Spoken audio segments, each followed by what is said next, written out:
My name is Jonathan Reed.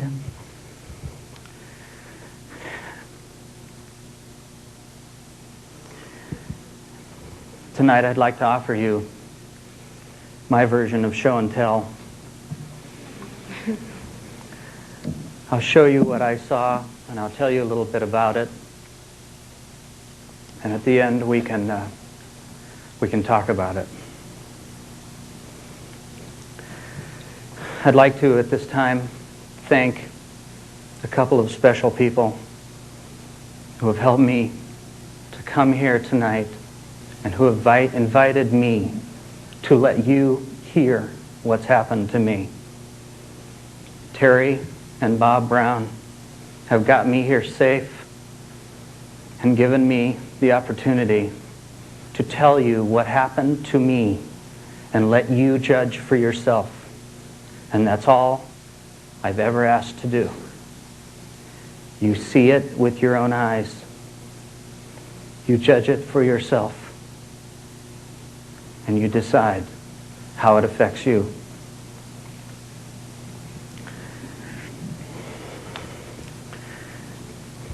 First, I'd like to ask you a question. How many of you in the audience have heard my story?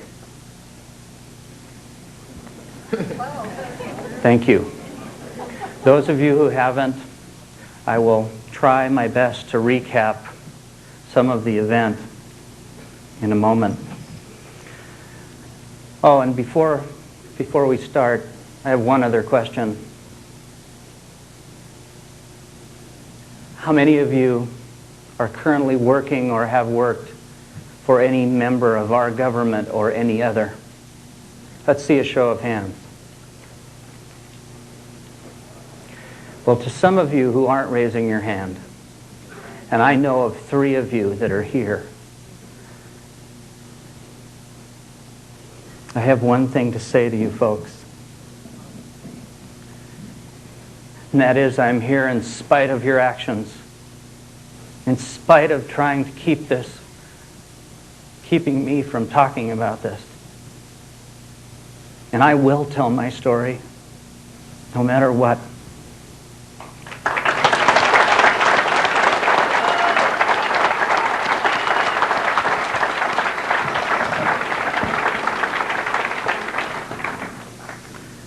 We're here to stay. Tonight I'm here to talk about the event that happened prior to what you just saw on the video that happened some 3.5 years ago when I was with my dog, Susie, and I encountered a strange creature. The video that you've just seen was taken out of sheer desperation, exhaustion, and plain fear. At this time, and at that time, I was almost in a total state of emotional breakdown. I had been through what I now feel is the closest thing to hell possible, just short of death.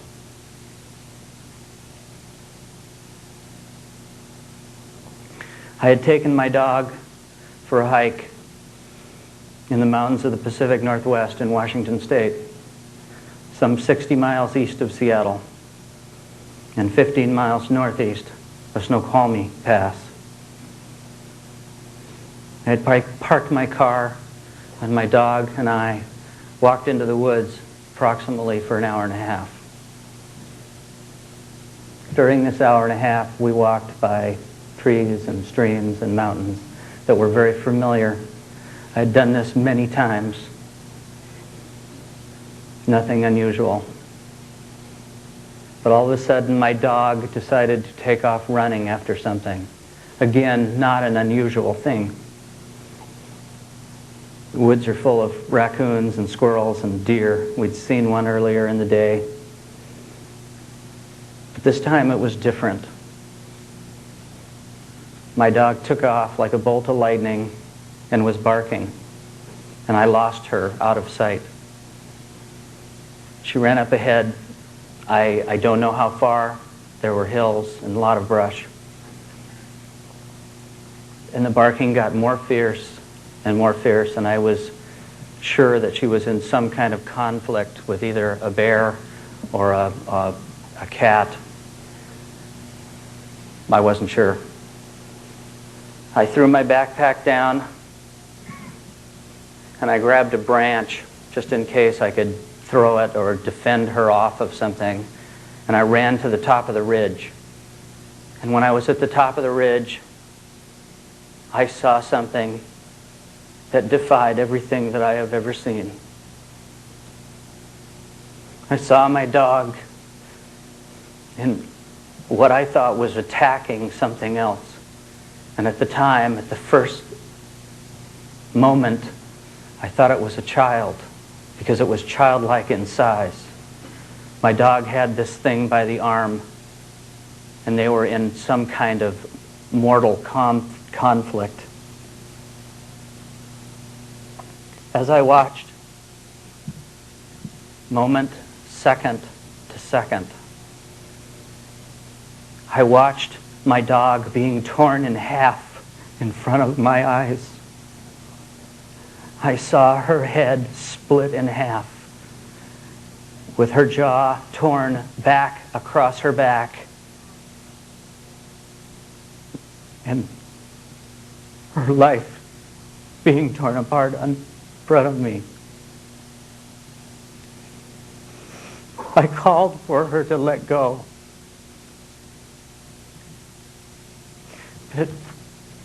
But she couldn't let go because something had a hold of her. And this thing was vibrating so fast that I could barely make out the outline. But it was 2 arms and 2 legs and a head, but like nothing I had ever seen before. And all of a sudden, Susie started to fold in on herself, her body literally creasing into herself.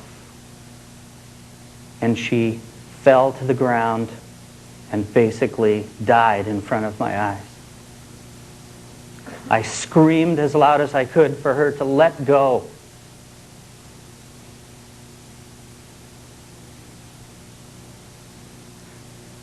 But she was gone. And I ran forward as this thing looked at me. And I took that branch and I hit it as hard as I could. And it screamed, and so did I. In defending my dog.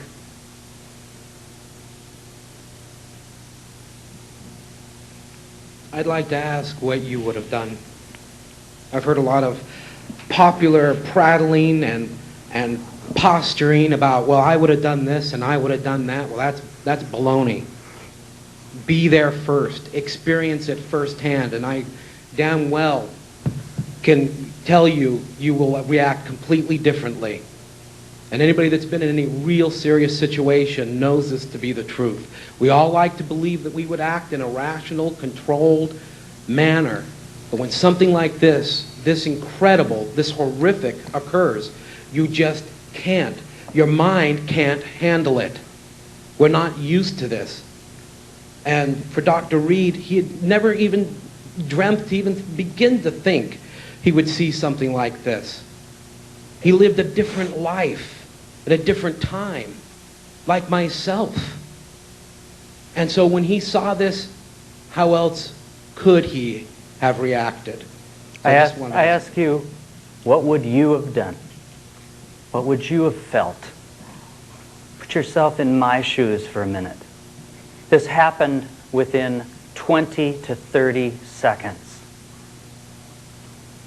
And some say, that's a pretty short amount of time. I say it was an eternity. And I've had to replay this over and over in my mind ever since.